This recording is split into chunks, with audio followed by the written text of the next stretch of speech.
महाराष्ट्रासाठी अभिमानाची गोष्ट आहे। आज महाराष्ट्राकरता अतिशय अभिमानाची गोष्ट आहे की जवाहरलाल नेहरू युनिव्हर्सिटी JNU दिल्लीमध्ये छत्रपती शिवाजी महाराज सामरिक शक्तीचं जे काही त्यांचं कार्य होतं त्याच्या संदर्भातलं अभ्यासन केंद्र या ठिकाणी सुरू होत आहे आणि त्यासोबत कुसुमाग्रजांच्या नावाने मराठी भाषा अध्यापन केंद्र सुरू होत आहे। आपल्याला माहिती आहे छत्रपती शिवाजी महाराज पहिले होते ज्यांनी समुद्राची शक्ती ओळखली, समुद्री तटबंदी त्यांनी केली आणि म्हणूनच या संपूर्ण सामरिक त्यांचं जे प्लॅनिंग होतं, नियोजन होतं त्याच्यावर अध्ययन आणि अध्यापन करण्याकरता हे केंद्र या ठिकाणी उघडलं, देशाच्या राजधानीत उघडलं, हे महत्वाचं आहे।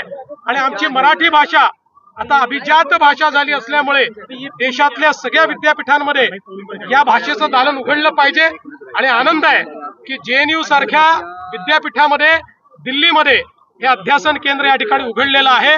म्हणून मी JNU प्रशासनाचं आणि भारत सरकारचे आभार मानतो। शिवाजी महाराजांचा सुद्धा पुतळा या ठिकाणी उभारला निश्चितपणे छत्रपती शिवाजी महाराजांचा पुतळा या ठिकाणी उभारला गेला पाहिजे अशी मागणी आमचे उदय सामंतजी मंत्री महोदयांनी केली आणि माननीय कुलगुरू शांतीश्रीजी यांनी मला सकारात्मकता दर्शवलेली आहे।